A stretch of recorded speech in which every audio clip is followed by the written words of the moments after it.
As technology leaders, we live and work in an interesting time. We have more priorities than ever, tighter deadlines.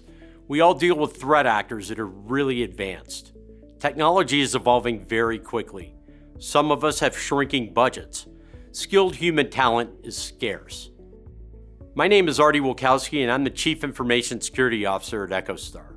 I'm in charge of securing our entire enterprise across all of our brands, including Hughes, Dish, Sling, and Boost Mobile. As the CISO of a publicly traded company, I have a lot to keep me up at night, and I am really tired of vendors asking me this question. Seriously? What do I worry about? All kinds of things. I'm sure you worry about some of the same things, and my goal in telling you this is not to stress you out.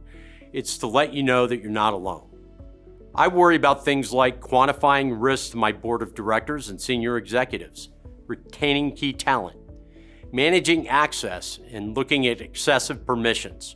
I worry about advanced persistent threats and nation-state adversaries. The evolving regulatory landscape is something to be concerned about too.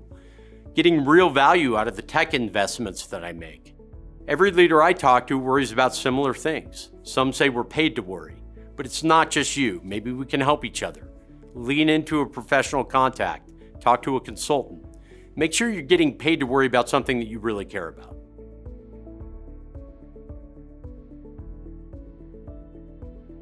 How is the threat landscape evolving?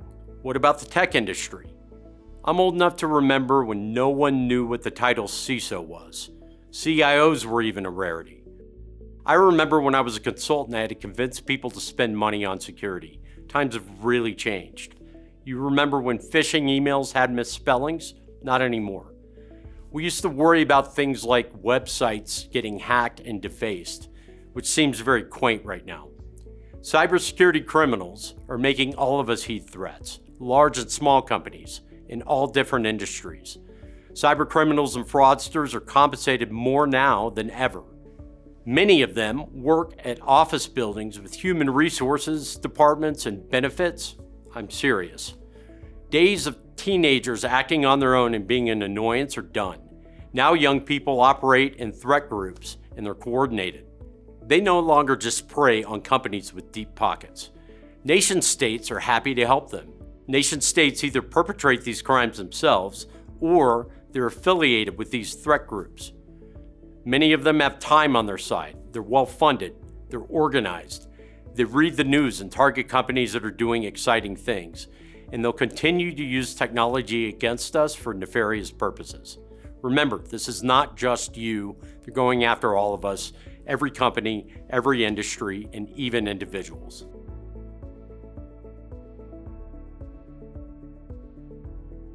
What about security technology or technology in general? Aren't we all inundated with tech salespeople getting us to try to buy stuff?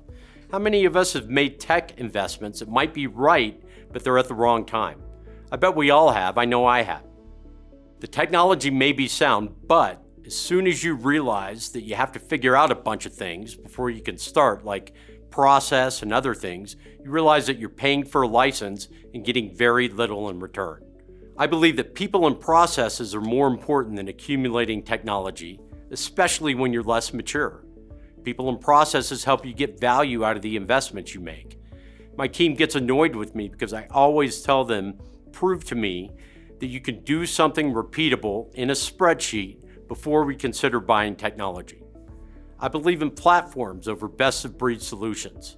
Platforms do require trade-offs. What if you don't like a component of the platform? But I think the benefits of native communication plus the operational benefit of common look and feel far outweighs bespoke point solutions that don't integrate.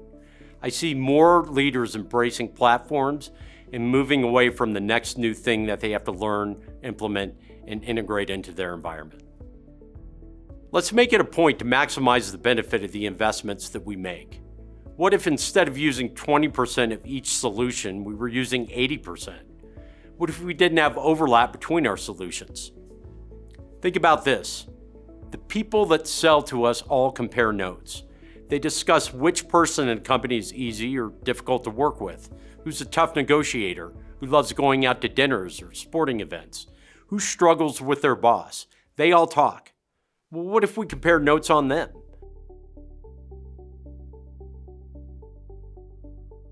I believe in using service providers. Managed security services used to be only for small and medium-sized businesses, but that's changed. Even big companies recognize the value in outsourcing things now. It's too hard to keep the right human talent around. Commoditized tech services are always good candidates for outsourcing, but so are specialty skills. Managed SOCs will continue to present compelling solutions. If you are thinking about outsourcing, remember that it's like a marriage.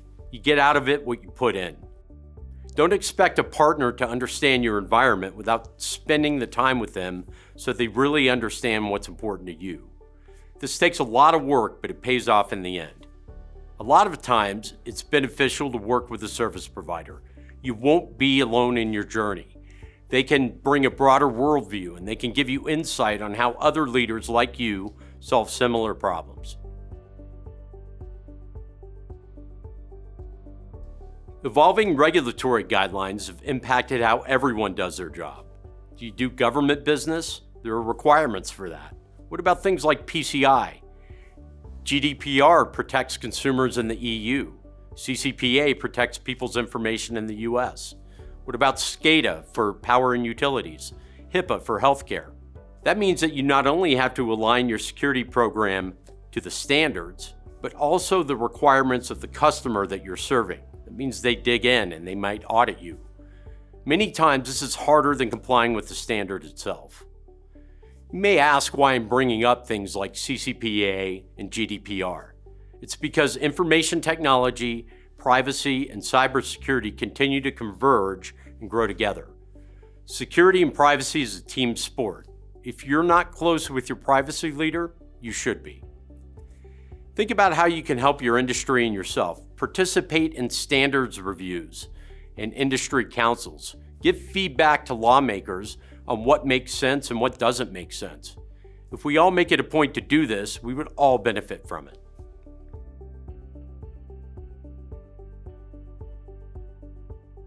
Where do I see companies struggle?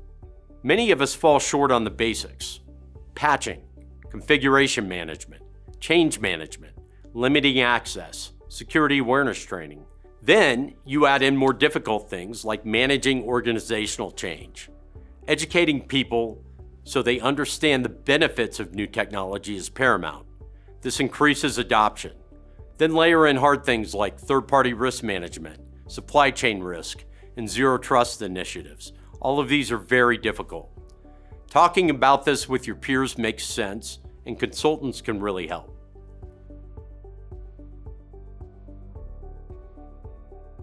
Tech leaders experience unprecedented competition for resources, even with the economic uncertainty. Macro factors in the economy have not impacted the best and brightest members of our teams. They're more coveted than ever. They still have options. And in fact, we're just stealing them from one another. Job hopping is at an all-time high in technology. Many of you may be okay with hiring someone that lasts 6 months, but then it happens to you and they go somewhere else. A little courtesy is warranted. Give your peer a call before scooping up one of their resources. Talk about who's good and who's worth the risk.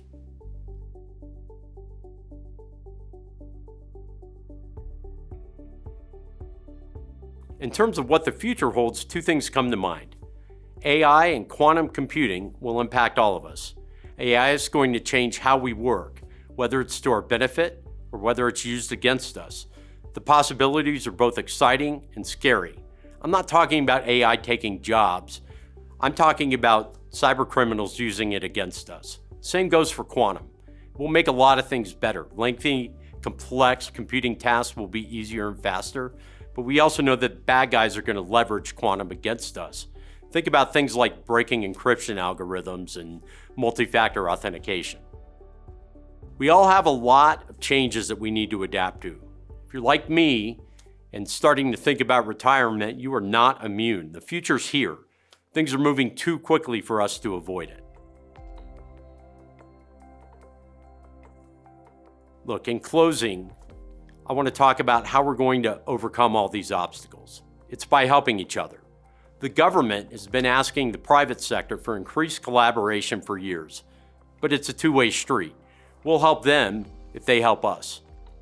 If we could all embrace the benefit of working with the government without fear of sanctions, then just think about what the possibilities could be. Lean on your vendors and partners. Hold them accountable to share in-the-moment intel on how they're being exploited.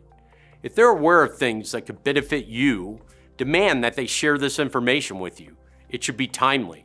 This can help prevent incidents. I recently attended a meeting for people in the wireless industry, and I realized that everyone in the room was impacted by the Scattered Spider Threat Group in 2022. Why weren't we collaborating in the moment way back in 2022? Why did we have to wait 2 years to talk about it? IT and cybersecurity leaders, remember, find a networking group that you're comfortable with. Make sure that they respect your confidentiality. Share ideas, pitfalls, and techniques. We are all stronger together. Let's commit to helping each other the way that nation-state adversaries help each other, and we'll be better for it. Thank you.